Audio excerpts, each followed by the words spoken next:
Bismillah. Assalamualaikum warahmatullahi wabarakatuh. Bismillahirrahmanirrahim.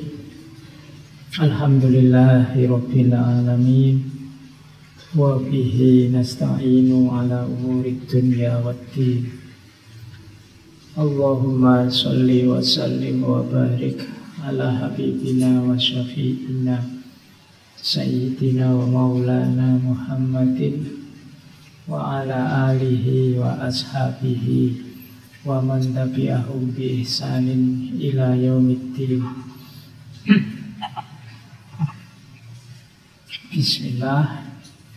Kita lanjutkan ngaji kita. Malam hari ini masih berada di tokoh-tokoh besar pendidikan dari Indonesia. Kita sudah ketemu Kiai Dahlan, minggu lalu kita bertemu Kiai Hasyim, malam ini kita ketemu ibu kita, Raden Dewi Sartika. Kita punya dua pahlawan perempuan yang sama-sama Raden, yang satu Raden Ajeng Kartini, yang satu Raden Dewi Sartika. Dan sebenarnya masih banyak lagi pahlawan-pahlawan perempuan kita miliki. Malam ini kita angkat beliau mewakili gagasan pendidikan untuk kaum perempuan. Tokoh-tokoh yang kita angkat bulan ini tokoh-tokoh yang tidak cuma berpikir tentang pendidikan yang ideal, tapi mereka ini pejuang-pejuang. Pengorbanannya besar, penderitaannya juga luar biasa. Makanya mereka terus diangkat sebagai pahlawan nasional, karena mereka berat perjuangannya. Kiai Hasyim itu dalam usia sekitar 28 tahun mengusung keluarganya dari Gedangan, Jombang, pindah ke Tebu Ireng. Tebu Ireng pusatnya orang-orang nakal, orang-orang jahat. Beliau mati-matian harus berjuang di sana menghadapi preman-preman lokal. Awal mendirikan pondok santrinya cuma 2. Beberapa bulan santrinya cuma 20. Itu pun santrinya tiap hari diteror oleh preman-preman lokal. Itu perjuangannya luar biasa. Pondok Tebu Ireng awal itu sekitar 6 kali 9 meter. Santrinya sekitar 20-an. Terbuat dari bambu masian. Itu santrinya kalau tidur di dalam tidak berani mepet tembok yang dari bambu itu. Karena banyak preman-preman iseng kalau malam sambil bawa celurit, bawa tombak itu iseng nyublesi dindingnya. Itu kalau pas tidak nepaki itu kamu bisa kena itu. Orang-orang iseng yang melintas malam-malam. Jadi itu perjuangannya Kiai Hasyim. Kiai Dahlan. Kiai Dahlan itu bahkan sampai melelang harta bendanya demi sekolahan. Jadi satu ketika Kiai Dahlan ini mengundang orang kampung, terus menyatakan, Bapak Ibu yang berminat dengan barang-barang yang saya miliki ini, silahkan dibeli. Karena saya butuh untuk melanjutkan sekolah yang ada di kediaman beliau. Itu masyarakatnya juga kasihan melihat, wah Kiai Dahlan ini perjuangannya luar biasa.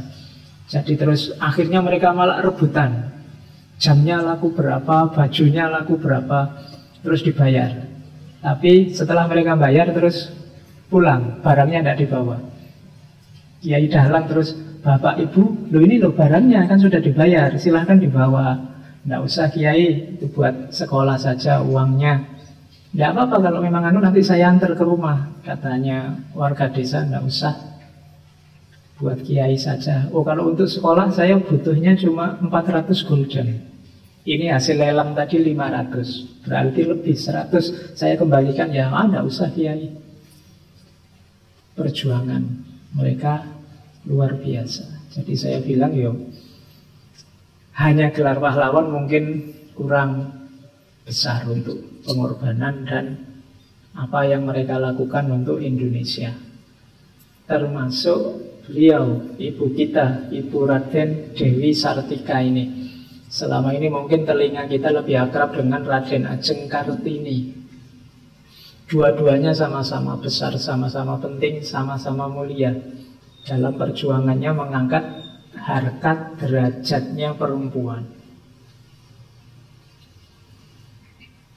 Beliau ini kelahiran Bandung, Cicalengka, Kabupaten Bandung. Putra bangsawan sebenarnya, tapi nanti orang tuanya diasingkan ke Ternate. Terus beliau ikut pamannya. Nah, nanti di sekolahan pamannya inilah beliau mendirikan namanya Sekolah Istri. Karena memang beliau memprihatinkan nasibnya perempuan zaman itu. Beliau lahir 1884, sekolah istri itu tahun 1904 resminya. 2 tahun sebelum itu, tahun 1902 itu sudah dimulai pengajaran-pengajaran pada perempuan-perempuan kerabatnya. Tapi 1904 diizinkan oleh Belanda. Kemudian sukses, meskipun awalnya hanya di pendoponya pamannya.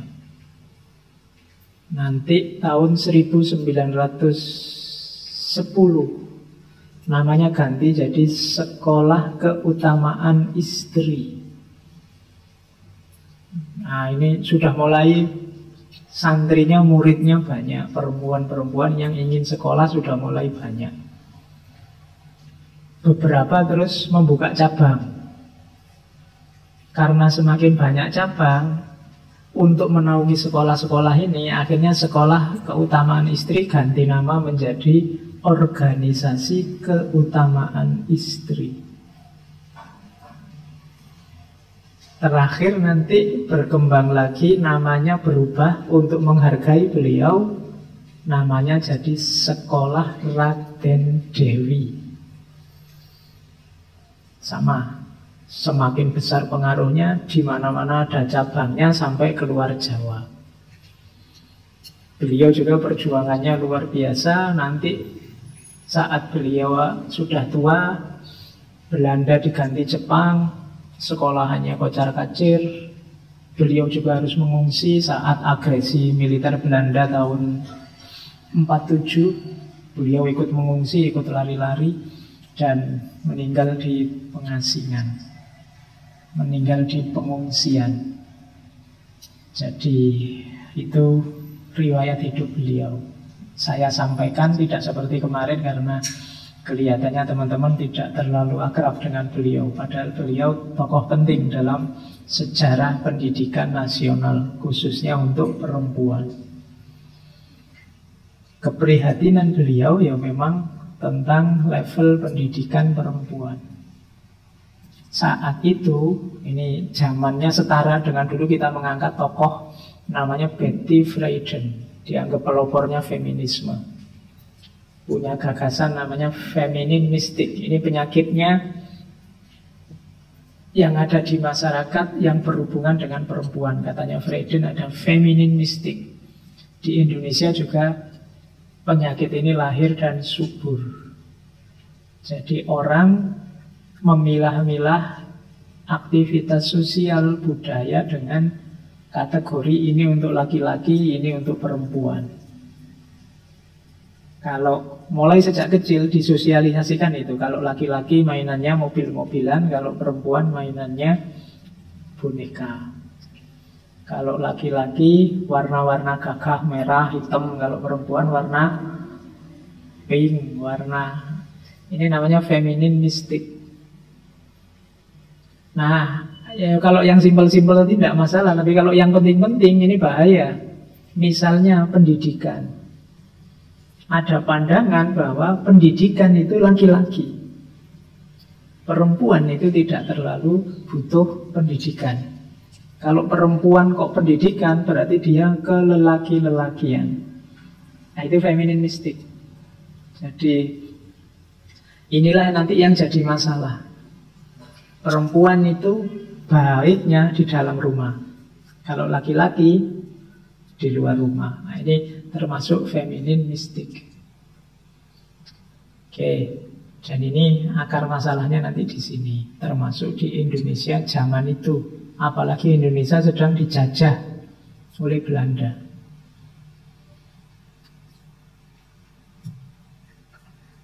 Nah, kita lihat, ini ada hasil penelitian. Zaman itu perempuan Jawa itu ada 4 kelas. Kelas dalam arti klaster, kelompok. Ada kelompok perempuan miskin. Yang miskin ini nggak mikir sekolah sudah. Yang dipikir ya kerja. Biasanya ke sawah atau membantu orang tuanya di sawah. Hidupnya keras, tapi ada lumayannya, mereka ini lebih bebas, tidak banyak aturan. Jadi nyamannya di situ, mereka bebas mau pakai baju apa, mau melakukan apa, lebih bebas. Tapi memang tidak ada fasilitas pendidikan untuk mereka, dan memang tidak punya apa-apa, jadi ya sekolahnya tidak ada. Kerja saja biasanya, ikut bapak ke sawah. Itu kelas pertama, golongan yang miskin. Ada golongan menengah. Saya tidak tahu kalian ini kelompok apa. Kalau kalian kan elit semua, semuanya pegang HP semuanya. Kalau kelas menengah ini agak lumayan.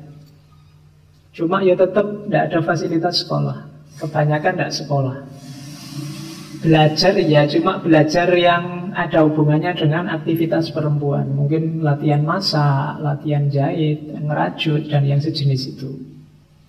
Rata-rata perempuan Jawa kelas ini zaman itu ya umur-umur 12 sudah menikah, 15 sudah menikah. Di atas itu dianggap sudah terlalu tua. Jadi menikah itu kalau sudah 15 ke atas, 17 ke atas kok nggak dapat jodoh, itu orang tuanya panik sudah. Wih, anakku laku apa enggak ya? Itu kelas menengah. Ada lagi kelas santri. Kalau ini yang sempat mondok, ini lumayan. Santri ini kelas menengah yang terdidik agama. Ini lebih lumayan. Tapi urusan nikah sama saja. Dan biasanya mereka lebih tertutup.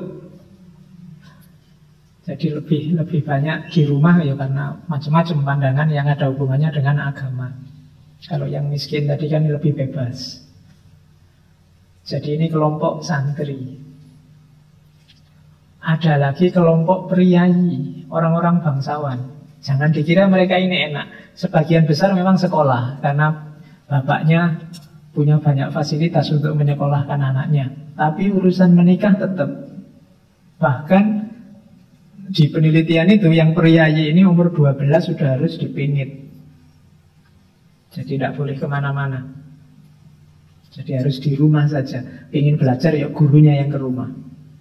Butuh apa-apa pembantunya yang memenuhi. Pokoknya tidak boleh keluar-keluar. Nah nanti umur-umur 15, 16 terus dinikahkan. Jadi itu empat-empatnya kan rasanya tidak ada yang enak. Yang kelas miskin tidak punya apa-apa, terpaksa harus kerja.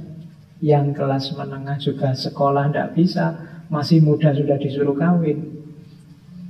Yang kelompok santri juga begitu. Yang priayi lebih ngeri lagi, harus dipingit. Nanti aturan-aturan banyak, tidak sebebas orang biasa. Jadi itu situasi zaman itu. Kalau zaman sekarang ya sudah 180 derajat. Perempuan-perempuan malah kalau mau sekolah sesukanya sekolah apa kan boleh. Meskipun ya kadang-kadang banyak pandangan-pandangan yang agak negatif tentang perempuan masih hidup. Tapi dalam kenyataannya sebenarnya tidak semengenaskan ini situasi perempuan kita hari ini. Jadi lebih bebas. Kan tidak ada kan yang dilarang bapaknya kuliah misalnya, kecuali memang tidak ada biaya. Atau memang perempuannya saya tidak mau kuliah, karpe dewi, bukan karena dipaksa. Kalau zaman ini, kalau zaman dulu pengen sekolah aja tidak bisa. Ceritanya Raden Dewi Sartika ini ya, dia prihatin lihat tetangga-tetangganya, teman-temannya yang tidak sekolah. Kalau surat-suratan, misalnya naksir siapa, surat-suratan itu minta dibantu nulis, dibantu baca. Itu kan tidak enak, surat itu privat. Kalau dibantuin orang nulisnya kan tidak enak. Oke, nanti dibacakan aku cinta padamu, itu kan tidak enak. Ini yang bilang aku sendiri, apa yang nulis surat, itu kan tidak enak. Surat cinta itu harus dibaca sendiri. Kalau dibacain orang tidak nyambung. Nah itu prihatin. Makanya terus terkenal Dewi Sartika ini suka apa? Kalau sedang main sama temennya, mainnya sekolah-sekolahan. Jadi dia jadi gurunya, teman-temannya jadi muridnya. Kebetulan beliau kan bangsawan, jadi sekolah juga. Jadi dari main sekolah-sekolahan nanti akhirnya mendirikan sekolah beneran. Oke, jadi situasinya saat itu. Nah, yang jelas yang bisa sekolah itu hanya kaum bangsawan. Ini situasi ini menonjol sekali di zaman itu karena Belanda itu kan punya program sekolah itu kan belum lama setelah ada politik etis. Sebelumnya tidak memikirkan pendidikan untuk pribumi. Zaman itu kan pendidikan kalau level SD itu ada HIS, ada sekolah yang untuk Belanda itu ESC, ada sekolah yang khusus untuk Tionghoa HCS, ini level SD. Nanti ada level SMP, namanya MULO. Nanti ada level SMA, namanya AMS. Ini rata-rata untuk bangsawan. Untuk pribumi belakangan, setelah ada politik etis. Ada kampus untuk mahasiswa namanya Stovia. Ini fakultas kedokteran. Ya untuk kelompok bangsawan. Jadi kalau kamu lahirnya tahun itu mungkin kamu tidak sekolah. Kamu bukan bangsawan sama kayak saya. Oke, tidak jadi belajar filsafat kamu. Sekarang kamu enak santai belajar sakaremu sambil ngopi-ngopi. Dulu sekolah saja tidak bisa. Padahal hasil cermatannya Raden Dewi Sartika ini, dia cermati sebenarnya orang-orang miskin, orang-orang yang kekurangan itu ya ingin sekolah, cuma tidak bisa. Buktinya apa? Buktinya waktu main-main tadi. Main-main sekolah-sekolahan mereka bahagia. Mereka niru tindak lakunya para bangsawan yang terdidik. Mereka kalau bergaya seperti mereka itu rasanya keren. Zaman itu kan berarti mereka sebenarnya ingin dididik. Jadi politik, situasi sosial, budaya tidak memungkinkan mereka untuk terdidik. Padahal mereka sebenarnya ingin untuk dididik. Jadi ini situasinya tidak enak sebenarnya zaman itu. Makanya ini keprihatinan luar biasa dalam diri Ibu Dewi Sartika. Makanya beliau mengucapkan sangat penting untuk memberikan pelatihan kepada bidan-bidan, perempuan yang bekerja di kantor, juru ketik, pembantu rumah tangga, pekerja perkebunan dan lain-lain. Jadi orang-orang ini perlu kita didik. Kita tidak boleh lupa bahwa di luar sana masih banyak perempuan yang harus mengisi bakul nasi mereka dengan bekerja di pabrik atau perkebunan. Padahal mereka belum diberikan pelatihan yang memadai. Yang bidan, yang di kantor, yang pembantu rumah tangga, yang juru ketik, karena tidak terdidik, ya mereka tidak bisa maksimal dalam aktivitasnya. Jadi semangat awalnya sebenarnya ini. Jadi pendidikan awal itu ya untuk membekali keterampilan pada perempuan zaman itu. Ya kalau sekarang kan ya harus mikir macam-macam, pengen belajar psikologi, pengen belajar antropologi, pengen belajar filsafat. Zaman itu pikirannya belum sampai ke sana. Zaman itu mikirnya ini perempuan-perempuan harusnya punya keterampilan, biar di tempat kerja mereka berharga. Jadi gagasan awalnya itu sebenarnya. Kasihan mereka kalau Jadi bidan tapi tidak terlatih. Nanti jadi juru tulis tidak terlatih. Disinilah gunanya sekolah. Belanda sendiri bikin politik etis kemudian membuka sekolah-sekolah, itu sebenarnya kan semangatnya juga ini. Ingin agar dia dapat banyak ahli, banyak tenaga terdidik tapi dibayar murah. Kalau ini semangatnya Belanda.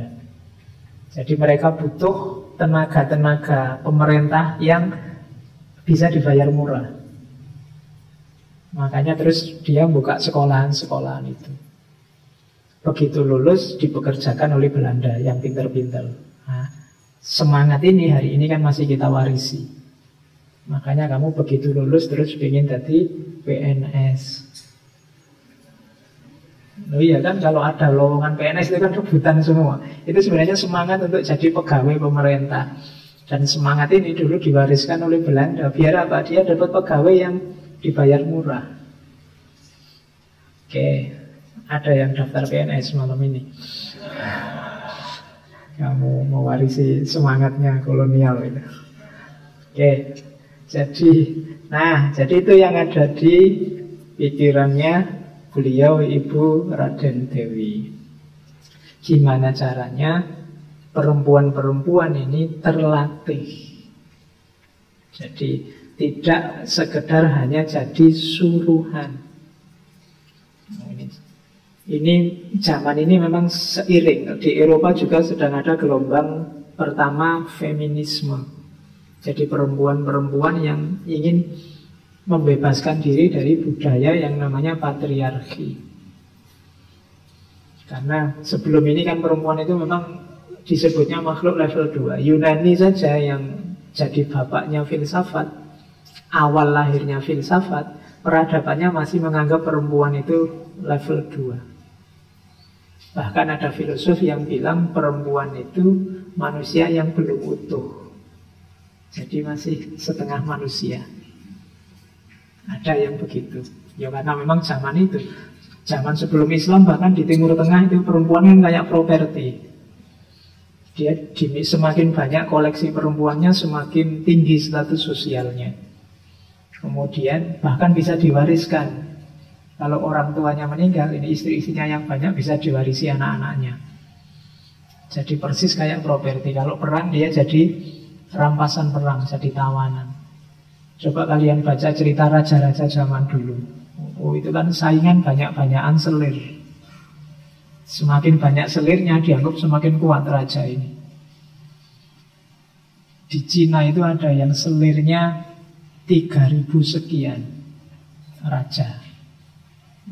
Itu kalau kamu ngitung punya selir 3.000, anggap saja kalau digilir satu malam satu tahun anggap saja 300 hari lah. Wah itu gilirannya 10 tahun sekali itu. Satu orang. Oke, jadi itu situasi perempuan zaman itu. Nah, ketika orang mulai sadar bahwa enggak, kita ini enggak adil pada mereka. Kita dan mereka kan sama-sama manusia. Kalau bahasanya Al-Quran bahkan penciptaan Hawa itu kan min nafsi wahidah. Kita ini satu nafas, satu jiwa dengan perempuan. Kalau kamu menyengsarakan mereka, sebenarnya engkau sedang menyengsarakan dirimu sendiri. Wong kita min nafsi wahidah. Nafasnya sama kita. Oke, itu kalau bahasanya Al-Quran. Cuma karena yang menafsir Al-Quran itu kebanyakan laki-laki, baunya juga jadi sangat laki-laki.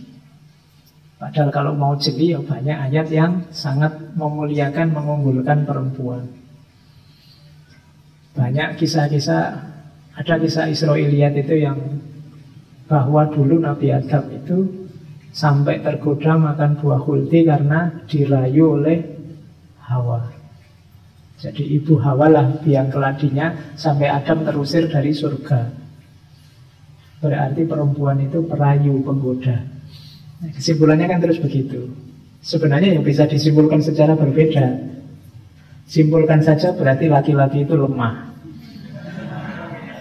mudah digoda. Oke, cuma karena mufasirnya laki-laki, kesimpulannya hanya pada titik penggodanya saja. Oke ya, jadi itu yang membuat peradaban manusia Sekian puluh abad situasinya adalah patriarki, memenangkan laki-laki. Oke, kita lanjutkan perjuangan beliau. Nah, beliau punya cita-cita begini. Kaum wanita harus maju, pintar seperti kaum laki-laki. Kenapa? Karena kaum wanita akan jadi ibu. Mereka lah yang paling dahulu mengajarkan pengetahuan kepada manusia, kepada anak-anak mereka, laki-laki maupun perempuan. Guru pertama setiap orang itu pasti ibunya. Ya, ibu yang melahirkan, yang ngomong sejak lahir sampai balita itu kan selalu dalam dekapan ibu. Maka ibu adalah guru pertama. Karena ibu adalah guru pertama, ya harus berkualitas. Kalau pendidikan perempuan tidak diperhatikan, sehingga mereka tidak terdidik, kualitasnya rendah, maka jangan heran kalau generasi kita nanti SDM-nya rendah. Kenapa? Guru pertamanya tidak berkualitas. Maka ibu harus cerdas, ibu harus pintar. Kenapa? Dia guru pertama anak-anaknya. Nah, itu yang ada dalam pikiran Ibu Dewi Sartika. Maka perempuan tidak boleh memasrahkan pendidikannya pada laki-laki. Sudahlah, biar yang pintar yang laki-laki saja, saya manut. Tidak boleh begitu. Karena dia gurunya anak-anaknya nanti. Oke, dari situlah nanti Ibu Dewi Sartika merancang pendidikan untuk perempuan.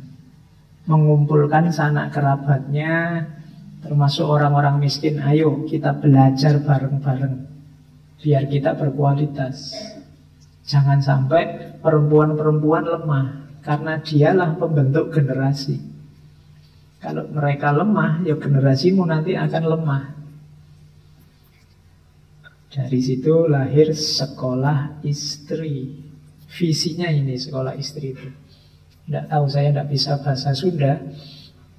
Jadi kalian yang Sunda silahkan dibaca sendiri. Jadi itu kalau saya baca bahasa Indonesianya, kalau jadi perempuan harus memiliki keterampilan, harus bisa segala hal agar bisa hidup. Jadi perempuan harus punya keterampilan. Perempuan bisa segala hal itu maksudnya apa? Perempuan harus mandiri. Jangan tergantung pada apapun, pada siapapun. Tidak ada laki-laki pun kamu bisa berdiri tegak sendiri. Nah, itu bisa segalanya. Jadi beliau mencanangkan visi, ayo perempuan punyalah keterampilan, mandirilah, biar kalian bisa hidup tegak sendiri. Tidak lagi tergantung pada orang tua, tergantung pada suami, tergantung pada masyarakat, apalagi jadi bebannya masyarakat. Jadilah kontributor dalam kehidupan ini. Nah, itu visinya sekolah istri. Meskipun sudah jadi istri, jangan berhenti untuk belajar, meningkatkan kualitas diri. Apalagi yang belum jadi istri. Laki-laki juga begitu, tidak boleh egois. Harus punya visi untuk memandirikan pasangannya. Karena kalau perempuan sangat tergantung pada laki-laki, kalau tiba-tiba laki-lakinya tidak ada gimana? Kayak ceritanya BCL itu. Ya, contoh nih. Oke, ya sebenarnya setiap orang harus mandiri, apalagi Muslim. Muslim itu minggu lalu saya bilang ya, kamu tidak boleh tergantung pada apapun, pada siapapun kecuali Allah. Jadi mandirilah dalam hidupmu. Satu-satunya tempatmu curhat, tempatmu bergantung harusnya hanya Allah. Nah, itu visinya sekolah istri. Jadi silahkan yang perempuan-perempuan diingat-ingat, harus punya keterampilan, harus mandiri, dan siap berjuang dalam hidup. Amrih bisa hirup. Jadi visi sekolah istri ini. Misinya apa? Ini misinya sekolah apa? Mewujudkan sistem pendidikan yang membuat seseorang maju.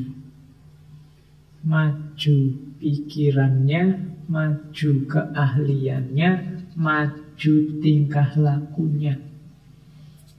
Sehingga hidupnya sejahtera. Ini kalimat ini sebenarnya sangat modern. Yang memahami dunia pendidikan hari ini akan melihat bahwa 3 hal itu yang sekarang didengung-dengungkan oleh para ahli pendidikan masa kini. Jadi yang digarap adalah pemikirannya, keahliannya, sama tingkah lakunya.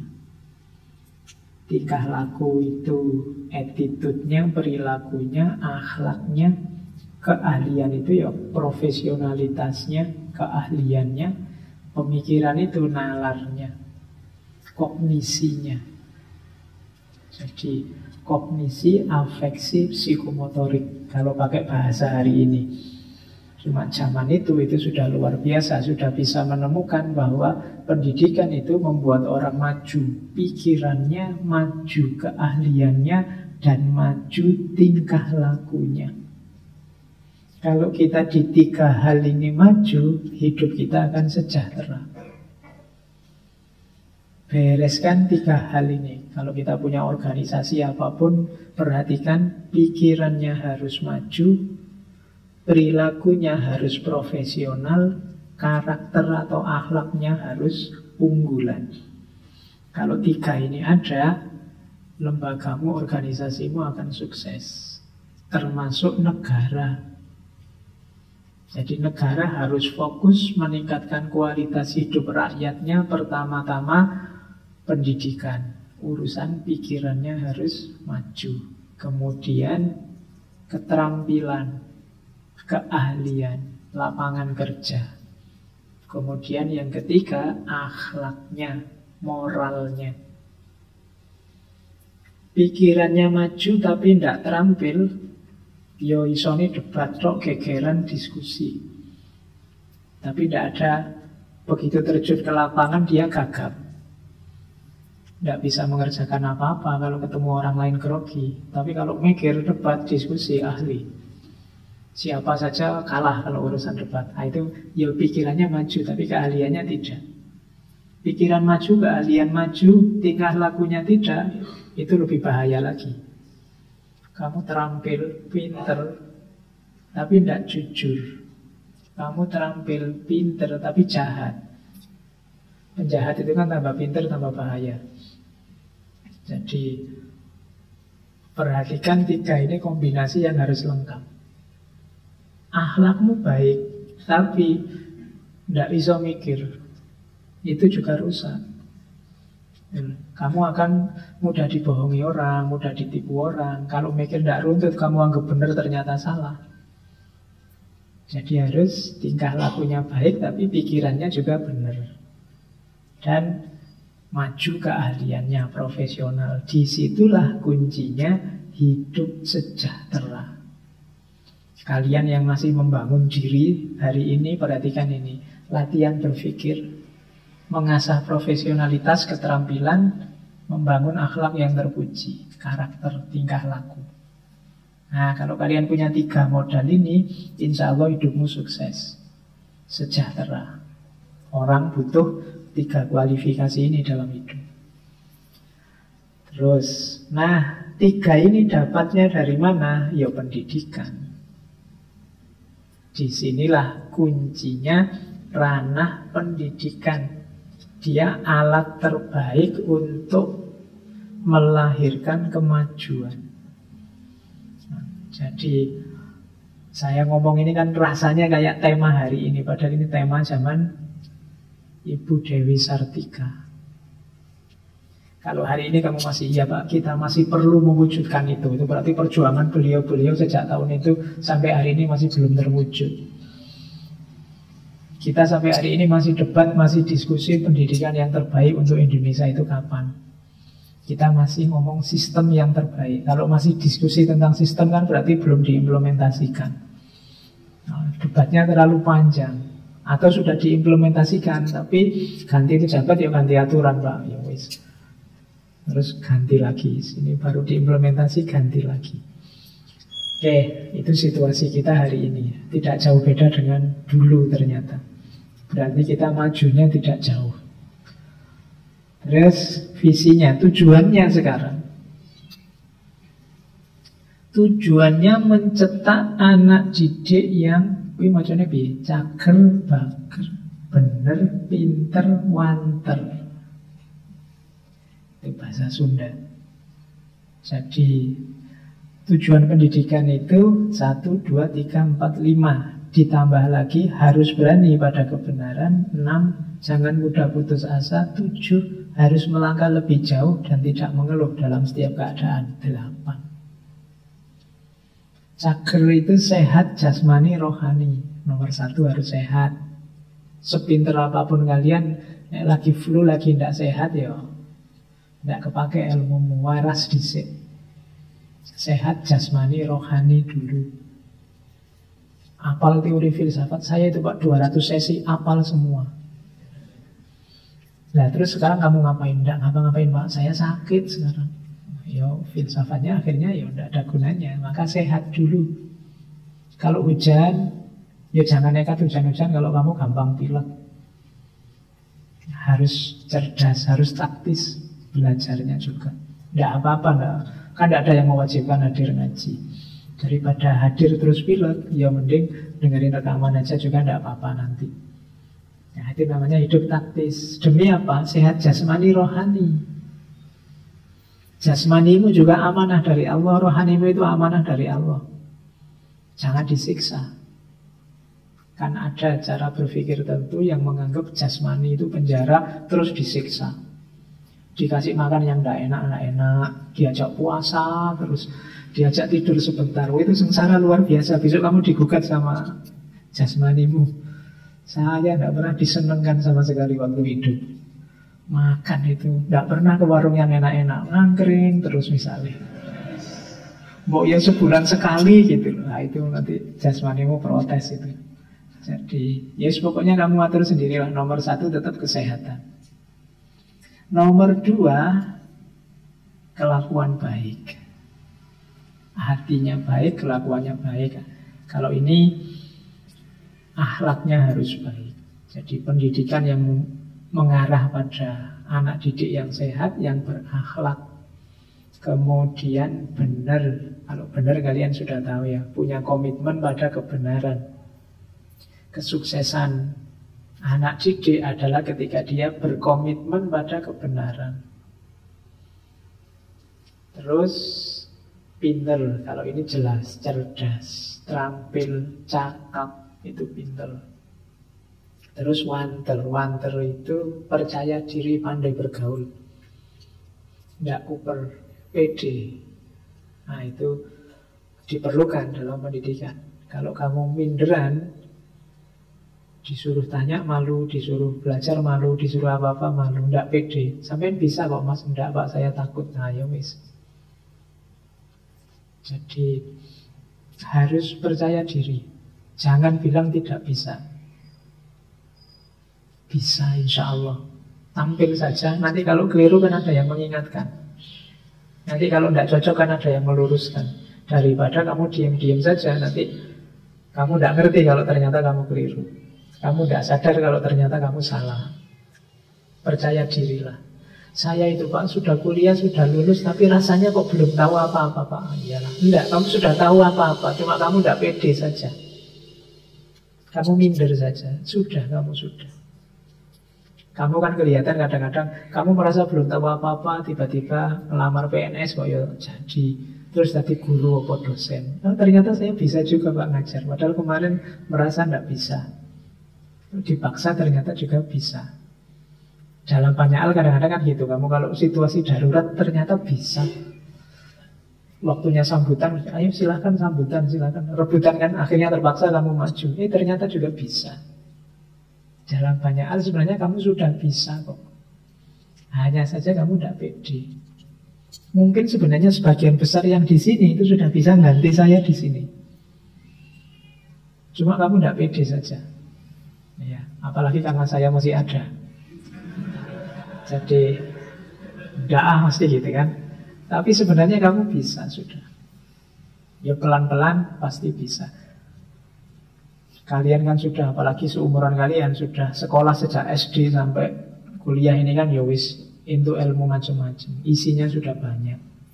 Tinggal caramu mengelola. Jadi kalian sudah bisa insya Allah. Nah selanjutnya tujuan pendidikan itu antara lain harus berani memperjuangkan kebenarannya. Jadi anak didik yang tidak sekedar tahu ini salah, ini benar, tapi dia tahu dia harus memperjuangkan yang benar. Jadi pendidikan yang sukses membuat orang aktif berjuang sesuai dengan kebenaran yang diyakininya. Berarti dia harus tidak putus asa. Itu yang selanjutnya. Tidak mudah putus asa. Ya hidup ini ya memang banyak rintangan, banyak halangan. Tapi kalau kalian fight terus, kalau kalian siap menghadapi rintangan atau halangan apapun, tidak mudah putus asa, insya Allah kalian sukses. Hari ini banyak orang yang sebenarnya berkualitas tapi cengeng. Cengeng itu takut menghadapi masalah atau ketemu masalah sedikit saja mundur. Jadi kalian itu sudah tidak pede, minder, penakut, cengeng. Itu berarti pendidikanmu tidak sukses. Jadi jangan mudah putus asa, jangan cengeng. Allah itu memberimu masalah, pasti memberikan jalan keluar dan fasilitas untuk menyelesaikan masalah. Kalau yang terakhir itu kan tidak mengeluh dalam setiap situasi. Begitu kamu mengeluh, menunjukkan kamu putus asa. Sudah tidak mau berjuang lagi. Begitu kamu tidak mau berjuang lagi, berarti kamu tidak mau berkomitmen pada kebenaran. Begitu kamu tidak mau berkomitmen pada kebenaran, berarti ilmumu tadi tidak manfaat. Tidak ada gunanya. Jadi ternyata sikap mentalmu tadi menentukan ilmumu manfaat apa enggak. Jadi inilah tujuan pendidikan. Ini kalau diuraikan satu-satu luar biasa sebenarnya.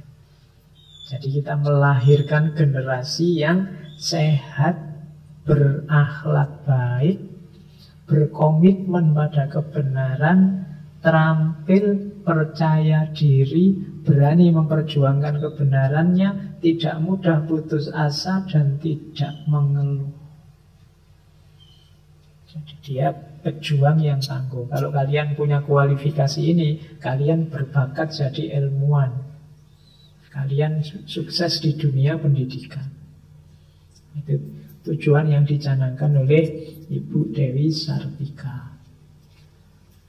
Selain sekolah, beliau juga pernah menulis buku. Bukunya sama kayak sekolahnya, judulnya Keutamaan Istri. Tidak terlalu tebal, sekitar 25-an halaman. Sayangnya pakai bahasa Sunda.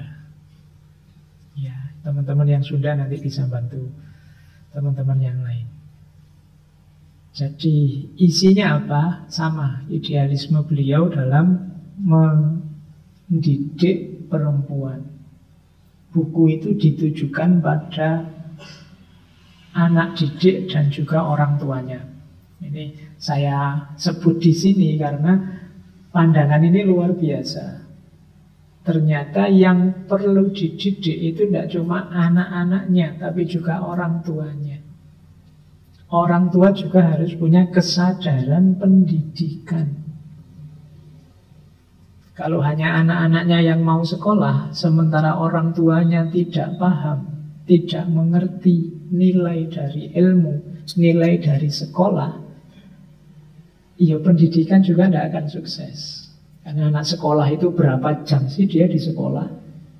Sebagian besar waktunya kan di rumah. Nah itu kalau situasi rumah tidak mendukung pendidikan, ya susah dia berkembang, susah dia sukses dalam pendidikan. Maka buku keutamaan istri tadi dirancang untuk anak dan orang tua. Kalian nanti juga begitu kalau jadi guru ya. Jangan hanya fokus pada anaknya, harus nyambung dengan orang tuanya. Karena begitu orang tuanya cuek, sudah tak pasrah ke gurune kok. Sudah tak serahkan di pondok kok, sudah tak anukan. Jadi harus juga orang tua punya kesadaran pendidikan. Sering saya ceritakan, banyak orang tua itu yang pasrah. Alah, aku ndak pinter, ndak apa-apa, ndak ngerti apa-apa, ndak apa-apa. Yang penting anakku pinter. Kan gitu. Akhirnya besok anakmu juga begitu. Dia baru lulus SMA, pengen kerja, pengen kawin, kok ndak lanjut studi. Kalau saya ndak apa-apa lah Pak, ndak pinter, ndak apa-apa, ndak sukses, ndak apa-apa. Yang penting besok anakku pinter dan sukses. Akhirnya gitu terus, 7 generasi ndak ada yang pinter, ndak ada yang sukses. Ya kan? Loh kalian, ya kalau pengen pinter dan sukses, anakmu, kamu juga harus pinter dan sukses. Jadi kamu harus nulari anak-anakmu. Jangan pasrah nunggu. Nah kalau kamu pasrah nunggu, ya anakmu ya niru kayak gitu. Aku niru bapak aja. Bapak berkorban untuk anaknya, aku juga berkorban untuk anakku. Nanti akhirnya rangkaian pengorbanan. Tidak ada yang sukses, tidak ada yang pinter. Orang tua juga harus belajar. Orang tua juga harus ngerti kondisi pendidikan anak-anaknya. Jangan hanya dipasrahkan begitu saja, tidak mau tahu. Kemarin ini kan ada di Jogja kasus Krite. Itu anak-anak yang masih SMP, jam 2 malam, jam 3 malam berkeliaran. Nah itu apa orang tuanya sudah tidur, tidak ngecek anaknya ada di mana atau situasinya seperti apa. Jadi banyak orang tua yang hanya memikirkan kontribusi ekonomi untuk anak-anaknya. Yang penting diberi makan kenyang, yang penting sandang pangannya tercukupi, terus sudah sekolahnya dibayari, terus sudah. Nah, ini PR ya bagi kita semua. Biar tidak hanya beban pendidikan itu ada di guru dan murid, tapi juga masyarakat bertanggung jawab juga dalam mensukseskan pendidikan. Oke, kembali ke perempuan. Apa sih keutamaan istri? Keutamaan istri itu, katanya Raden Dewi Sartika, adalah istri sebagai seorang perempuan yang hebat, yang terdidik, yang cerdas, sehingga mereka bisa mencerdaskan generasi penerus. Jadi, jadilah perempuan yang kuat, perempuan yang cerdas, perempuan yang hebat, maka nanti generasi kita yang akan datang pasti kuat, pasti hebat, pasti cerdas. Kuncinya generasi ada di perempuan. Itulah keutamaannya perempuan. Nah, selanjutnya katanya Dewi Sartika, ada 3 hal utama yang jadi sumber keutamaannya. Yang pertama adalah bangsanya, yang kedua adalah adat dan kebiasaannya, dan yang ketiga pendidikannya. Jadi perempuan itu utama. Yang pertama bangsa. Jangan lupa budayamu, jangan lupa identitasmu, siapa dirimu, posisi dan peran apa yang harus kalian mainkan. Yang kedua adat dan kebiasaan. Ini menentukan. Manusia itu dibentuk sebenarnya bukan semata-mata oleh ilmu dan pengetahuannya, tapi oleh apa yang dia biasakan. Kalau yang dibiasakan yang penting-penting, yang manfaat-manfaat, ya hidupmu berkualitas. Tapi kalau kamu membiasakan yang tidak penting, tidak jelas, hidupmu yang tidak jelas. Perempuan harus begitu juga. Coba dicek adat dan kebiasaanmu apa. Yang rutin kamu lakukan apa? Yang setiap hari, setiap minggu, setiap bulan kamu lakukan apa? Manfaat atau tidak? Berguna atau tidak? Dari 100% hidupmu, berapa persen alokasi waktumu untuk hal-hal yang berguna? Ini membangun adat dan kebiasaan. Di situ nanti akan lahir orang-orang hebat. Oke, jadi di situ kuncinya keutamaan perempuan. Tadi kan perempuan sedang susah payah ingin membebaskan diri dari ketidakadilan, ketertindasannya. Kuncinya di 3 ini. Jadi mengenali kebangsaannya, kebudayaannya, siapa dirinya, pembiasaan, adat dan kebiasaan, dan pendidikan. Oke, jadi bangunlah di 3 ini, nanti akan lahir perempuan-perempuan yang utama. Ini kalau diceramahkan gini rasanya enak, kamu manduk-manduk, tapi nanti dijalankan tidak simpel. Urusannya, godaannya banyak. Makanya tadi tujuannya pendidikan itu kamu yang tidak putus asa, yang pantang menyerah, yang tidak mudah mengeluh. Karena nanti di luar misalnya, Pak, saya mau membiasakan diri melakukan aktivitas ini yang baik. Oh, nanti mungkin godaannya banyak. Baru mau melakukan, tergoda sudah.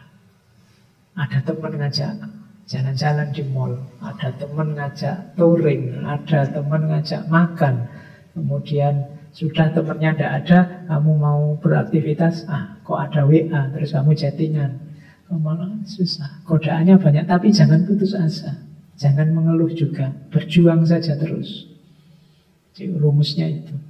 Kadang-kadang ada orang itu pekerja, idealnya bagus, cita-citanya bagus, tapi terus terhalang terus. Akhirnya dia marah. Pertama-tama yang dia marahi dirinya sendiri. Aku ini gimana? Tuh, aku ini kok bodoh banget? Tuh, aku itu kok lelet banget? Tuh, aku itu terus dia marahi dirinya sendiri. Ini juga tidak kondusif. Jadi sayangilah dirimu. Ya kalau salah diingatkan, wahai diriku, mbok jangan begitu, mbok jangan mudah tergoda. Karena kadang-kadang kita ini kan suka menyiksa, memarahi diri kita sendiri. Aku ini gimana sih? Harusnya tahun ini lulus loh, tidak lulus lagi ternyata, masih nunggu tahun depan lagi kok. Nah itu terus kamu siksa dirimu akhirnya. Begitu kamu siksa dirimu, emangnya yang sengsara siapa? Kan dirimu sendiri. Kalau kamu marahi dirimu sendiri terus mutung, itu yang mutung siapa? Kan ya dirimu sendiri. Terus putus asa, yang putus asa siapa? Kan juga dirimu sendiri. Itu seperti kamu bertarung, tidak ada musuhnya sih, ya melawan dirimu sendiri dan kalah-kalah sendiri. Padahal yang mengalahkan ya dirimu sendiri, pakai jurus-jurusmu sendiri. Kamu KO sendiri. Itu kayak orang tinju yang ditinju wajahnya sendiri, terus KO sendiri. Janganlah. Jadi hidup yang tangguh. Godaan pasti kadang-kadang kita agak meleset-meleset sedikit, manusiawi. Asal semangat terus untuk kebenaran, berusaha memperbaiki. Jadi yang perempuan khususnya biar jadi perempuan yang utama. Disitulah keutamaan perempuan. Terus, cuma memang beliau yang ingin mendirikan sekolah tadi merasa perjuanganku masih berat. Masih banyak orang-orang setanah air saya yang rupanya selalu berusaha untuk lebih dahulu menentang segala yang baru. Jadi masyarakat itu sering tidak setuju sesuatu hanya karena sesuatu itu baru. Orang lebih nyaman dengan yang lama yang selama ini sudah berjalan. Sudahlah, biasanya gitu, tidak usah neko-neko, tidak usah macam-macam. Perempuan sekolah juga begitu, karena sebelumnya tidak ada perempuan sekolah, terus sudahlah. Nanti malah kacau, nanti malah rusak. Ada resistensi. Jadi banyak orang tua yang tidak mau menyekolahkan anaknya. Ada beberapa alasan. Yang pertama, mereka tidak mau mengirim anaknya ke sekolah karena takut anaknya bergaul dengan banyak orang terus terpengaruh. Jadi khawatir dipengaruhi temannya. Alasan pertama ini dalam cermatannya Raden Dewi Sartika. Biasanya ini kelompok-kelompok menengah dan priayi. anakku ini priayi, nanti kalau tak sekolah ke bareng anaknya orang biasa, koyo wajah-wajah gini nih, nanti dia tidak halus lagi, nanti belajar ngomong jelek, belajar misuh, belajar tidak jelas, tidak usah sekolah lah, kamu belajar di rumah saja. Nah, ini resistensi biasanya dari kelompok-kelompok ini. Jadi anak perempuan sudah tidak usah sekolah tinggi-tinggi, di luar, kalau mau belajar di rumah saja. Kalau di luar pergaulan luar biasa, jangan sampai kamu rusak. Kalau kalian kan tidak mikir ke sana, kalian sudah rusak duluan. Mau ngerusak apa lagi? Kalian yang merusak orang lain. Oke, jadi resisten dari orang-orang tua. Yang pertama ini argumennya. Ada argumen resisten yang kedua. Jadi khawatirnya anak ini kalau ilmunya banyak terus suka memberontak, melawan aturan. Mereka terus jadi bebas. Argumen kedua itu. Ini kalau anakku sekolah nanti tambah pinter, jangan-jangan nanti dia bantai wong tuane terus. Jangan-jangan nanti dia hidupnya macam-macam, tidak seperti yang selama ini berjalan, melawan adat, melawan tradisi. Nanti kalau sudah pinter, jangan-jangan tidak mau melakukan ini, tidak mau melakukan itu. Nah, itu kekhawatirannya orang tua. Jadi khawatir anaknya jadi tidak terkontrol karena sekarang dia pinter. Kalau zaman kamu kecil kan, kalau di masyarakat itu kan banyak hal-hal yang mungkin tidak masuk akal di tengah masyarakat. Khawatirnya kalau kamu sekolah nanti nabrak ini semua. Dulu kalau kamu kecil, ayo cepat tidur. Kalau tidak tidur nanti ada hantu lewat loh. Kamu kan terus takut digituin. Tapi begitu kamu pintar kan tidak. Tidak tidur juga tidak apa-apa. Hantu itu kan cuma aneh. Sekarang kamu pintar, sudah bisa jawab.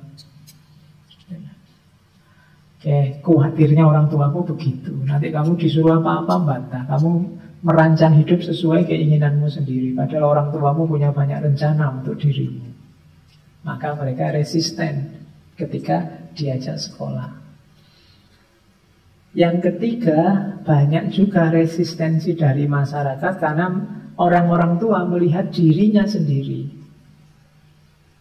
Ibumu melihat dirinya sendiri. Allah, aku dulu ya tidak sekolah. Ya bukti ini bisa sukses, bisa punya anak kamu, bisa jadi ibu rumah tangga yang baik. Ngapain sih terus sekolah?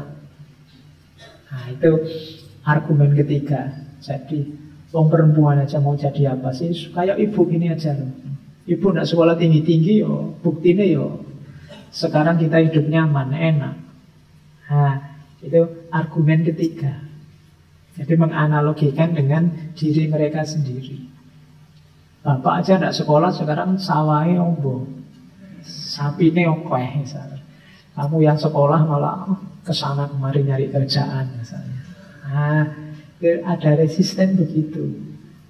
Resistensi terhadap sekolah. Terus ada lagi resisten karena apa? Ideologi lokal, pandangan lokal. Yang tadi patriarki tadi. Misalnya perempuan itu sudahlah, tidak usah sekolah, ngapain sih? Yang penting bisa masak, bisa nyapu, bisa nyuci, mengabdi suami dengan baik. Inilah perempuan yang mulia. Nah, ini ideologi namanya. Loh, kalau butuh baca, butuh tulis, sudah minta tolong suaminya. Mau suaminya sendiri tidak apa-apa. Nah, ada ideologi semacam ini. Sama kalau untuk kelompok santri ya resistennya tadi, bahwa perempuan itu jangan sekolah keluar-keluar begitu, nanti ketemu laki-laki, kan bukan muhrimnya. Jadi tidak baik. Ngaji kayak gini ini contohnya, ini bukan muhrimnya. Ngumpul satu ruangan itu gimana? Oke, ada argumen semacam ini. Biasanya munculnya di kalangan santri. Jangan sering-sering keluar. Di luar banyak godaan. Nafsu di luar itu banyak. Makanya sudahlah di rumah saja. Nah, ini argumen kelompok santri. Kalau yang biasa-biasa ya argumen tadi. Jadi perjuangan beliau itu berat. Masyarakat ini macam-macam ternyata. Mau disadarkan, dibantu untuk bangkit, tapi ya susah. Ada lagi yang lebih berat, apa? Kawin muda. Yang tadi saya bilang umur 12 tahun aja sudah pada dikawinkan zaman itu. Jadi zaman dulu masih banyak tradisi dijodohkan sejak kecil. Jadi apa, kalau orang Jawa istilahnya besanan. Jadi perempuan ini dikawinkan, dipasangkan dengan mungkin tetangganya, mungkin besanan. Yuk, itu kan ada tradisi ini dulu sejak dulu. Makanya terus jadinya cepat nikah. Kenapa ada tradisi ini? Karena orang dulu takut sekali kalau anak-anaknya tidak cepat-cepat nikah. Kalau model besanan ini kan berarti ada garansi, jaminan. Aku sudah janji kok sama bapak itu, nanti anaknya tak jodohi sama anakku. Jadi sudah ada kesepakatan bersama. Jadi meskipun belum tak ijabkan, tapi anakku sudah laku kok. Jadi zaman dulu ada pandangan begitu. Makanya ada dihubungkan sejak kecil. Mungkin kalian di daerah kalian tertentu masih ada tradisi ini. Itu antara lain sebabnya karena orang tua mau ingin kepastian bahwa apapun yang terjadi besok tidak masalah, anakku sudah laku kok. Padahal nanti anaknya akhirnya belot sampai seumuran ini masih jomblo. Padahal sudah sama bapaknya sudah dipacok-pacokkan. Karena dulu mungkin fobia benar kalau punya anak tidak menikah-menikah sampai tua. Sehingga yang terjadi terus pernikahan dini. Ada lagi pernikahan dini itu, kenapa kok perempuan dinikahkan di awal? Biar tidak menikah karena perasaan atau karena logika. Oke, jadi kalau dia masih kecil kan tidak mikir cinta-cintaan. Kalau sudah mikir cinta-cintaan nanti berat. Terlanjur jatuh cinta sama itu padahal orang tuanya tidak merestui kan juga repot. Nanti stres nyanyi kayak Laila Majnun itu. Nah, maka sudahlah masih kecil dinikahkan aja. Atau logika, kalau nunggu besar nanti pikirannya berkembang, lebih susah lagi ngaturnya. Nanti dijodohkan ini tidak mau, dijodohkan itu tidak mau, dijodohkan siapapun tidak mau. Dia punya standar sendiri, susah nanti. Itu yang ada di pikirannya orang-orang tua. Jadi makanya sebelum dia pinter, milih sendiri nanti tambah ruwet. Terus si cilik dirabeke wae. Sing penting ono sing nakokke. Jawa kan begitu. Yang penting sudah ada yang mau, sudahlah nikah saja. Jadi ada banyak tantangan ternyata zaman itu. Kalau kamu buka sekolah perempuan hari ini itu simple, gampang. Tapi zaman itu kamu buka sekolah untuk perempuan sangat berat. Itu pun belum urusannya dengan penjajah, dengan Belanda, dengan politik, dengan ekonomi, tambah ruwet lagi. Tidak heran nanti beliau diangkat jadi pahlawan nasional tahun 66. Oke, kita lanjutkan. Sekolah istri itu ya kalau di sistemnya punya standar juga untuk guru. Jadi ini kriteria guru di sekolah istri. Yang pertama, punya kompetensi di dunia pendidikan. Berarti apa? Bisa ngajar. Jadi syarat, kalau ini biasa ya bisa ngajar. Ya mesti wae guru bisa ngajar. Paling tidak punya kepercayaan diri, bisa mengajar. Punya kemampuan tinggi di dunia pendidikan. Itu simpelnya bisa mengajar. Dan gurunya harus perempuan, karena ini sekolah perempuan. Ada syarat kedua, punya keterampilan khusus di bidang keterampilan perempuan. Ya karena guru perempuan ngajari perempuan. Di antara kompetensi sekolahnya itu menanamkan keterampilan. Maka gurunya juga harus punya keterampilan. Masak misalnya, jahit, nyulam, rendo, yang sejenis itu. Jadi keterampilan untuk perempuan. Ini keterampilan ini kelihatannya sederhana, sangat perempuan. Tapi banyak perempuan hari ini juga tidak menguasai teknik-teknik itu. Jahit, rendo, masak, dan lain-lain. Sekarang yang pintar masak malah banyak laki-laki. Oke. Terus kedua itu. Yang ketiga, berwibawa, bijaksana, tegas, disiplin, baik, periang, adil. Itu karakternya luar biasa ya. Kalau berwibawa pasti, bijaksana ya, tegas, disiplin, baik, periang. Periang itu berarti kalau kamu melamar di sekolahnya Ibu Dewi Sartika, kamu tidak boleh jadi orang yang ngamukan, orang yang merengut terus tiap hari, orang yang kalau dilihat wajahnya kita mules perut kita karena tidak ada senyumnya sama sekali. Nah, itu orangnya mengerikan. Kalau papasan kita senyum, sudah terlanjur senyum, dia tidak senyum. Nah, itu kan tidak enak. Jadi guru yang periang di antara yang dicari. Periang itu kan menyenangkan. Kehadirannya membuat situasi jadi cerah. Aku muridnya senang. Kan ada guru itu begitu masuk kelas, muridnya mules semua. Aduh, kok masuk ya, padahal tak harapkan kosong ya. Nah, itu kamu harus hati-hati. Jadi dicari guru yang periang, menyenangkan. Meskipun tetap berwibawa, bijaksana, tegas, dan disiplin. Terus yang keempat apa? Kalau bahasa ringkasnya provokatif, membangkitkan minat. Jadi guru ya harus sedikit-sedikit bisa jadi motivator. Jadi mendorong muridnya untuk belajar, semangat. Jadi gimana caranya muridnya ingin belajar sendiri tanpa harus dipaksa, tanpa harus diberi tugas. Kalau bisa seperti ini berarti gurunya sukses. Dan yang kelima, punya kepedulian terhadap perempuan dan nasibnya. Nah, jadi 5 syarat ini jadi syaratnya kalau ingin jadi guru di sekolah istri atau sekolah keutamaan istri. Bisa mengajar, punya keterampilan, baik, bijaksana, tegas, bisa memberi motivasi, dan punya kepedulian terhadap perempuan. Karena memang perjuangannya perjuangan untuk meningkatkan perempuan di bidang pendidikan. Terus kalau ini materinya, itu kan 6 tahun. Ya nanti silahkan kalian baca lagi ya materinya apa saja. Ini sekolah kan level dasar.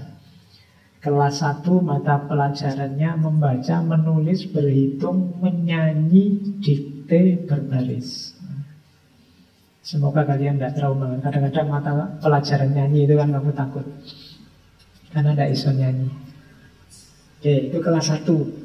Nah, kalau kelas 2 membaca, menulis, berhitung, menyanyi, dikte, baris berbaris, menggambar. Kelihatannya menyenangkan ya pelajarannya. Tidak ada tekanan macam-macam, tidak ada matematika, tidak ada tematik, tidak ada. Ya, jadi moco, nulis, berhitung. Ini kan level SD. Kalau hari ini kan SD sudah harus bisa moco, bisa nulis.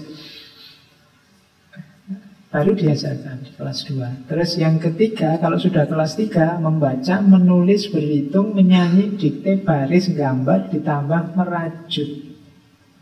Untuk perempuan. Nah, orang dulu ya baca nulis jadi pelajaran terus. Makanya orang dulu rata-rata tulisannya apik-apik. Orang zaman dulu itu kalau nulis Latin itu biasanya rapi-rapi gitu. Bandingkan dengan tulisanmu sekarang. Saya itu kadang-kadang kalau membaca hasil ujiannya teman-teman itu sampai putus asa. Aduh, ini nulis apa tuh ya aku. Jadi tak baca tak mola balik sampai berbes milih kudu nangis ya ora iso iki tulisan opo iki. Oke, ya latihan lah nulis paling enggak yang bisa dibaca orang lain. Ya kalau kamu sendiri ya mesti iso maca tulisan-tulisanmu dhewe. Lebih tragis lagi kalau kamu sendiri enggak bisa maca tulisanmu dhewe.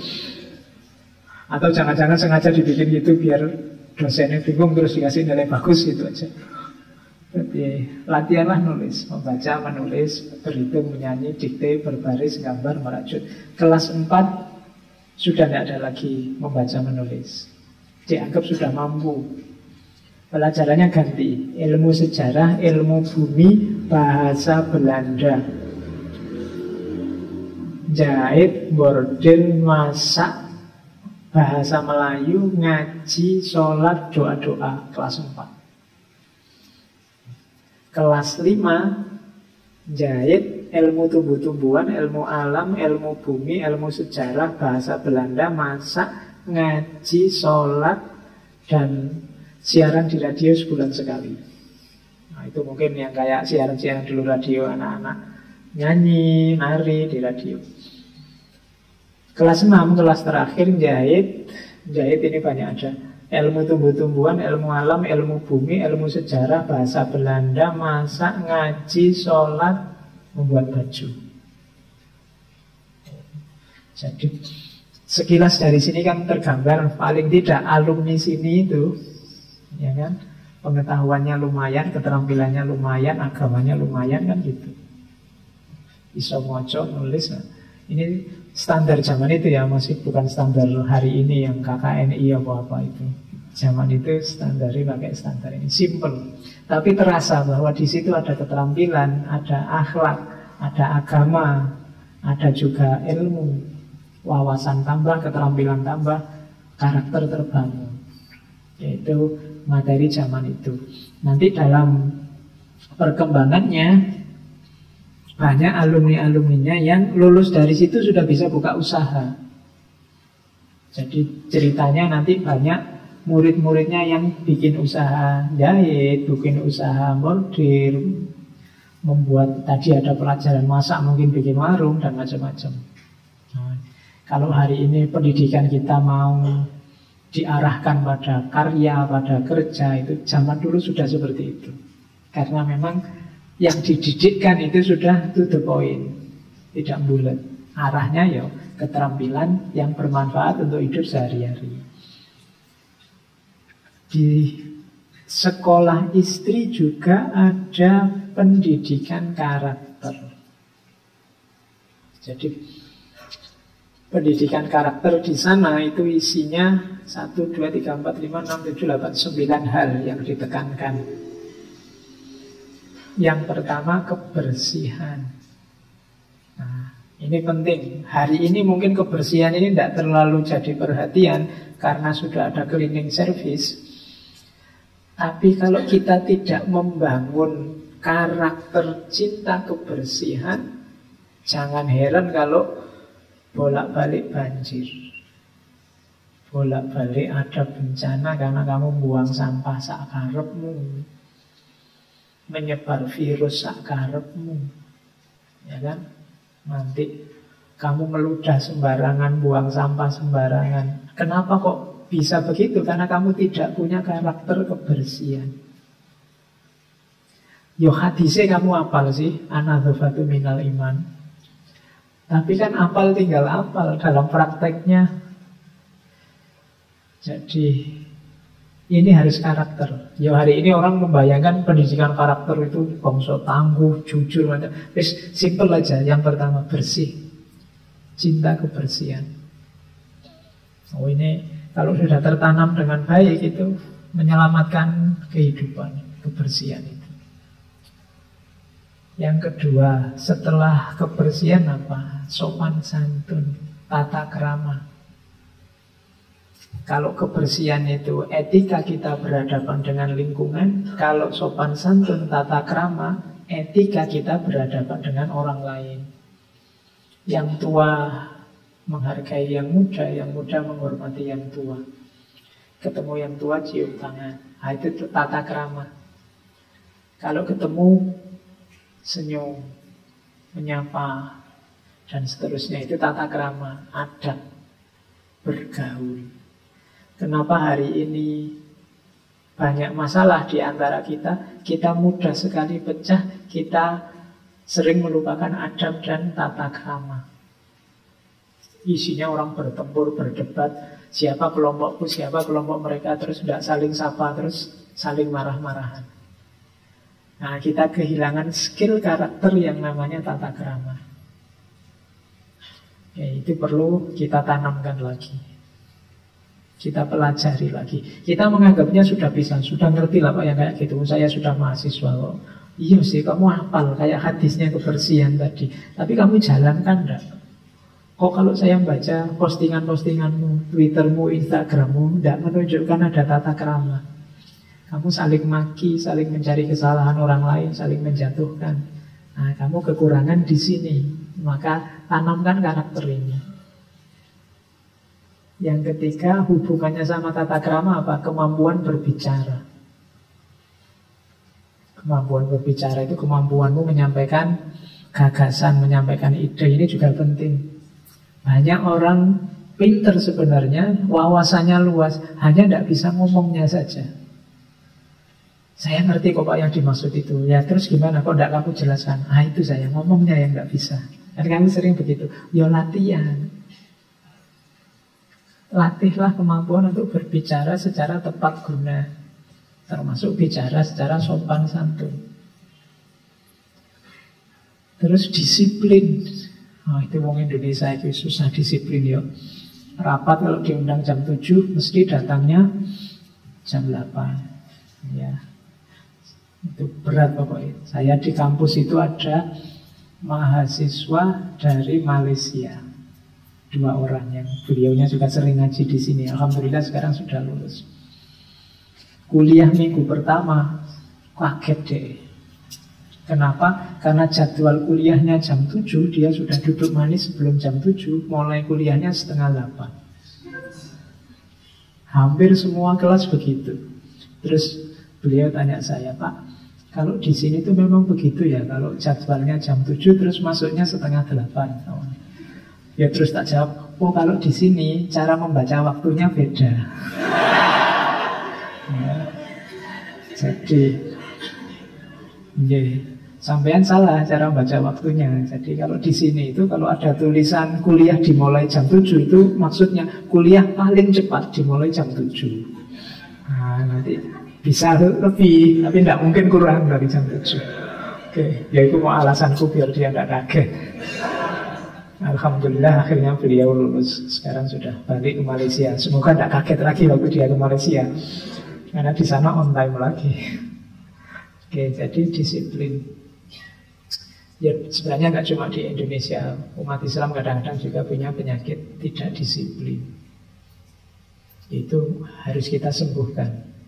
Kalau dalil, kalau teori kita punya lengkap, tinggal ayo dijalankan, cuma itu saja. Kemudian patuh, taat. Jadi hidup ini ada rumus-rumus, ada aturan-aturan, ada kesepakatan-kesepakatan bersama. Butuh kemampuan untuk patuh. Ini unik ya, jangan salah. Patuh itu butuh skill. Orang Jawa menyebut perempuan itu wanito, terus diterjemahkan wani ditoto. Terus banyak orang protes, wah berarti perempuan itu hanya objek. Sebentar dulu. Kenapa? Skill ditoto itu juga butuh kemampuan yang tidak remeh. Kalau sekedar merintah-merintah, ngatur-ngatur gampang. Tapi belajar untuk mau diperintah, mau diatur itu tidak gampang. Jadi berarti apa? Orang itu harus siap menata tapi juga siap ditata. Kalau dia hanya mau menata saja, dia akan jadi otoriter. Makanya perempuan itu, kalau orang Jawa disebutkan wani ditoto. Makanya istilahnya wani. Wani itu berani. Tidak banyak orang yang berani ditata. Kalau sekedar nata, kalau sekedar punya ide diperjuangkan, lebih simpel. Tapi siap untuk diatur, siap untuk ditata, itu kita perlukan juga dalam kehidupan bersama ini. Kalau enggak ya kamu terus akarmu dewe. Nah ini juga butuh jadi karakter. Terus gembira. Itu juga harus jadi karakter. Jangan murung, jangan pesimis. Hari ini banyak orang sumpah, wah pesimis saya dengan Indonesia ini, kecewa saya dengan Indonesia ini. Kamu tidak gembira, kamu tidak bersyukur. Orang yang tidak gembira itu kan dia tidak bersyukur dengan kita ini loh dapat anugerah yang luar biasa dari Allah. Iya Pak, tapi kita mengelolanya tidak karu-karuan, rusak. Saya sudah kecewa luar biasa. Iyalah, nanti kita pelan-pelan kita perbaiki. Tapi bersyukurlah dulu. Allah memberi kita banyak fasilitas yang luar biasa. Senanglah, bahagialah, gembiralah. Wong kamu hidup cuma sekali. Sekali kok dibuat sumpek. Eman-eman nanti kalau sudah terlanjur sampai akhirat, nanti wah tidak bisa kembali lagi. Wah ngapain aku dulu kenceng-kenceng serius-serius, ternyata dunia hanya begitu saja. Kamu lihatnya dari akhirat. Makanya bahagialah. Allah menurunkan kita, mengizinkan kita hadir dengan durasi waktu kita masing-masing itu. Insya Allah Allah ingin kita bahagia, ingin kita gembira. Makanya Allah memberi fasilitas luar biasa, khususnya bagi bangsa Indonesia. Maka Bersyukurlah, gembiralah. Bahwa ada masalah, ya. Kapan sih manusia tidak ada masalah itu? Di mana sih ada yang bebas dari masalah itu? Tidak ada. Sejak zaman presiden pertama, bahkan sejak zaman raja-raja dulu ya selalu ada masalah. Masalah jangan membuatmu gentar, putus asa, tidak bersyukur, tidak gembira. Gembiralah. Nah, ternyata gembira juga butuh skill. Butuh jadi karaktermu. Baik hati, oke. Kalau ini kalian sudah tahu. Hemat, jangan boros. Hemat ini tidak selalu hubungannya sama uang ya. Ini tidak selalu hubungannya sama harta. Waktu juga kamu hemat. Ya kalau kamu sekarang mungkin hemat itu urusannya sama kuota. Nah, ya, jangan nonton video terus eman-eman kuotanya itu hemat. Tapi kamu pegang HP terus. Nah, kamu boros waktumu dengan pegang HP. Hematlah, apapun dihemat. Sumber daya yang tidak mungkin kembali itu hematlah. Waktu, kebersamaan, apa banyak hal kan yang dia habis. Kalau sudah kelewatan habis, maka hematlah. Jangan cepat-cepat berakhir. Nah, itu dihemat. Termasuk kenapa kita disuruh puasa. Puasa itu mengistirahatkan organ-organ tubuh, dan itu kan menghemat. Biar nggak cepat, kayak mesin itu kan ya diistirahatkan sebentar. Itu dalam rangka logika hemat juga. Terus berpikir atau memilih, ini juga latihan. Kalian belajar logika, belajar filsafat, itu yang dalam rangka menanamkan karakter berpikir. Jadi di sekolah istri itu kalau kita renungi ada pengembangan karakter yang luar biasa. Sebenarnya ini khas timur Indonesia. Terus hati-hati juga yang sedang menjalani pendidikan dengan pergaulan. Kalimat dari Ibu Dewi Sartika, selain pendidikannya, perkembangan anak didik berdasarkan pula atas pergaulannya. Misalnya jika ia bergaul dengan priayi, tentu akan dapat bertata krama seperti priayi dan dapat pula menjadi priayi. Sebaliknya, walaupun putra priayi, tapi jika tidak terdidik dan tidak disekolahkan, maka tidak akan dapat menjadi priayi. Akhirnya hilang tabiat kepriayiannya dan muncul tabiat buruk dan jelek kelakuannya serta membawa akibat buruk pada lingkungannya. Karena hal itu akan ditiru oleh rakyat kecil. Kalian misalnya, kalian ini sebenarnya priayi secara intelektual, secara akademik kalian elit. Hati-hati dengan pergaulanmu. Kalian ini jadi tumpuan harapan. Kalian dilihat oleh masyarakat karena kalian orang-orang pintar, orang-orang elit. Jangan melakukan tindakan-tindakan yang merusak atau yang kalau ditiru orang akan jadi merusak. Dari mana itu muncul? Biasanya dari pergaulanmu. Siapa temanmu? Biasanya anak-anak yang saya bilang tadi kelitih itu tadi, yang masih SMP sudah berkeliaran jam 2 malam mencelakakan orang, itu biasanya pengaruh pergaulannya. Hati-hati dengan pergaulan. Dirimu itu sebenarnya cerminan sahabat-sahabatmu, cerminan temanmu. Kalau kamu tidak percaya, coba sekarang gaya ngomongmu mungkin sedikit-sedikit mirip temanmu sekamar di kos-kosan, atau teman di kampus, atau sahabat yang tiap hari kamu ajak ngobrol. Kosakatanya mesti yang sering diucapkan temanmu itu nanti mungkin juga nyeplos juga lewat mulutmu. Kenapa? Itulah pergaulan. Maka hati-hati dengan sahabat yang kamu ajak bergaul. Oke. Kalau ini tentang pendidikan. Kenapa sih kita butuh pendidikan? Ya manusia itu kalau tidak dididik, ya seperti kayu yang kasar. Dia butuh alat untuk halus. Seperti pohon yang butuh pupuk. Orang yang berkelakuan buruk bisa dididik, yang bodoh harus belajar. Maksudnya apa? Manusia itu makhluk yang tidak final keberadaannya.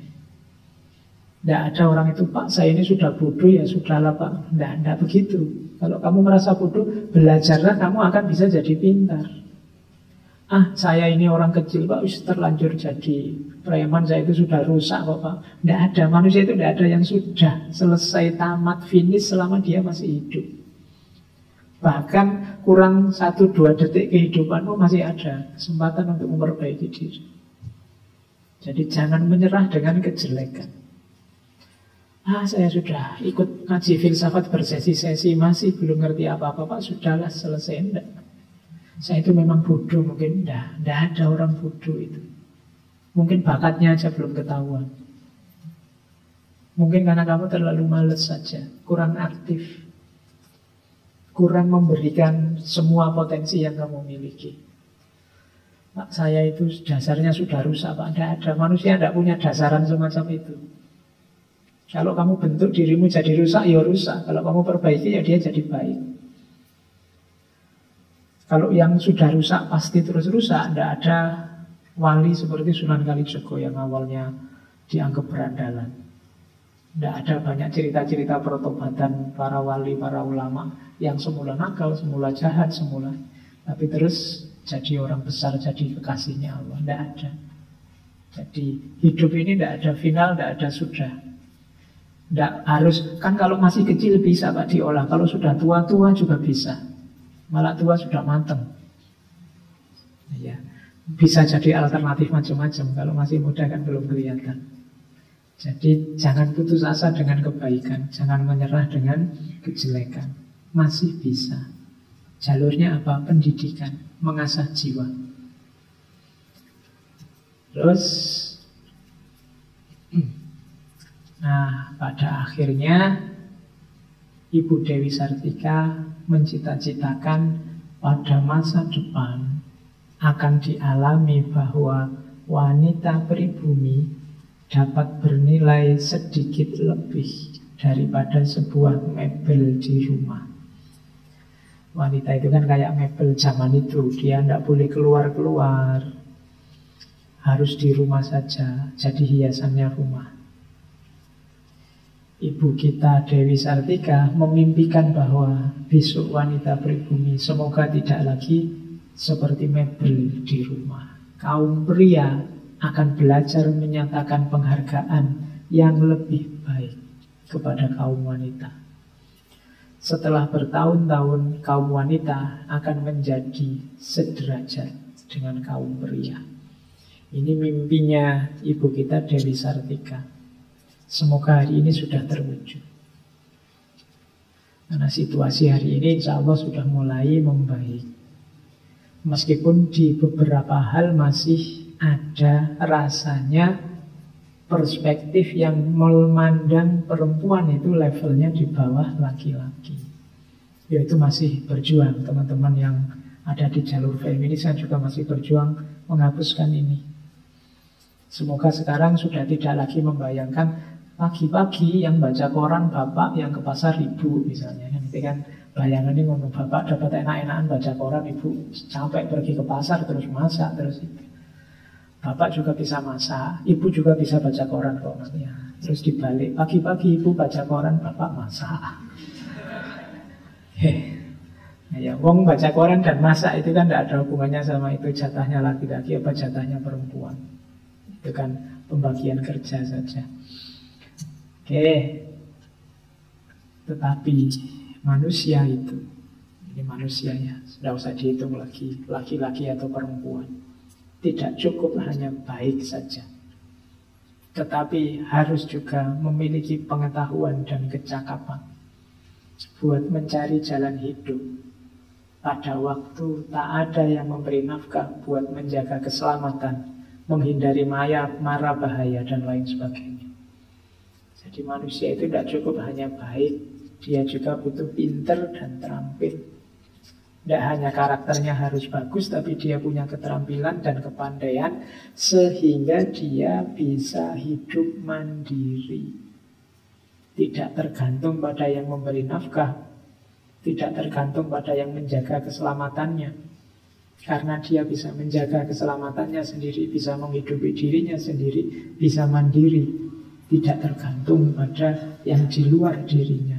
Hal ini bisa terjadi kalau dia menguasai pengetahuan dan memiliki kecakapan. Selain pastinya dia harus jadi orang baik.